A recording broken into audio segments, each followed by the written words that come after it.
Dampak lingkungan proyek. AMDAL adalah kajian mengenai dampak besar dan penting suatu usaha dan kegiatan yang direncanakan pada lingkungan hidup yang diperlukan bagi proses pengambilan keputusan.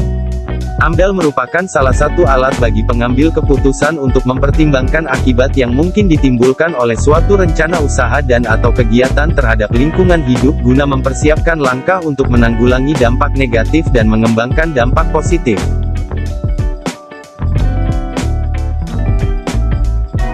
AMDAL merupakan bagian dari studi kelayakan untuk bidang lingkungan hidup, yang merupakan alat memperkirakan dan mengelola dampak yang terjadi.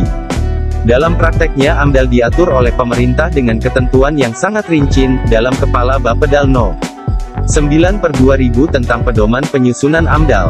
Dalam pedoman penyusunan RKL dan RPL dapat dilihat pula uraian yang sangat rinci namun tidak diuraikan pemanfaatan RKL dan RPL dalam sistem pengelolaan lingkungan hidup.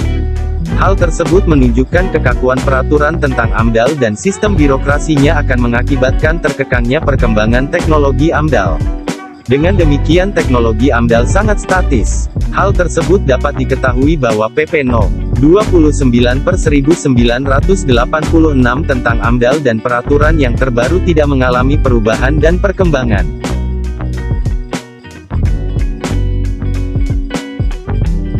Dampak lingkungan proyek diartikan sebagai perbedaan antara keadaan lingkungan yang diperkirakan akan ada tanpa adanya proyek atau kegiatan yang diperkirakan akan ada dengan adanya proyek atau kegiatan.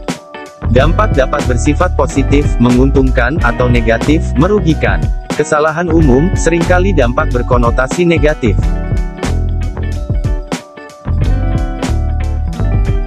Otto Sumarwoto, 2001, mengintrodusir pengelolaan lingkungan hidup atur diri sendiri, ADS.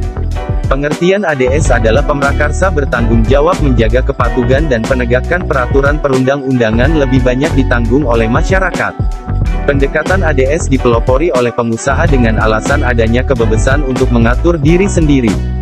Dalam perkembangannya para pengusaha tersebut mengembangkan sistem pengelolaan lingkungan hidup bersifat sukarela, Voluntary Environmental Practice Code. Contoh pengelolaan lingkungan hidup yang bersifat sukarela tersebut adalah ISO 14000, International Standardization Organization 14000, dan Responsible Care.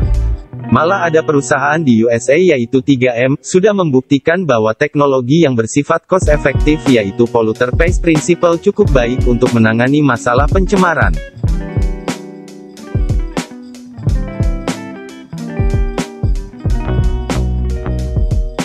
Satu, keseimbangan lingkungan proyek. Keseimbangan lingkungan menjadi salah satu pertimbangan penting proyek tersebut layak diwujudkan atau tidak perlu diwujudkan.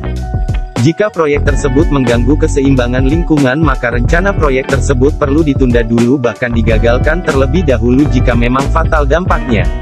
Dalam hal ini, kondisi alamiah dan ekosistemnya yang spesifik sekitar proyek yang dijalankan perlu dijaga keseimbangannya.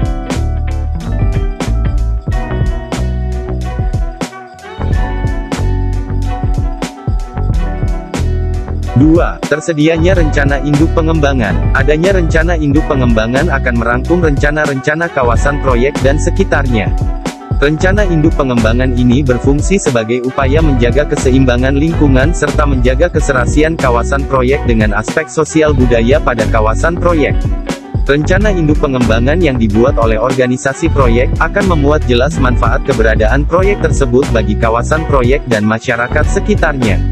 Contohnya rencana induk pengembangan pada proyek pengembangan kawasan tepian air, waterfront development, pembangunan Ancol, Pantai Mutiara, dan Pantai Indah Kapuk, Grand Canal di Venezia dengan pasar terapungnya.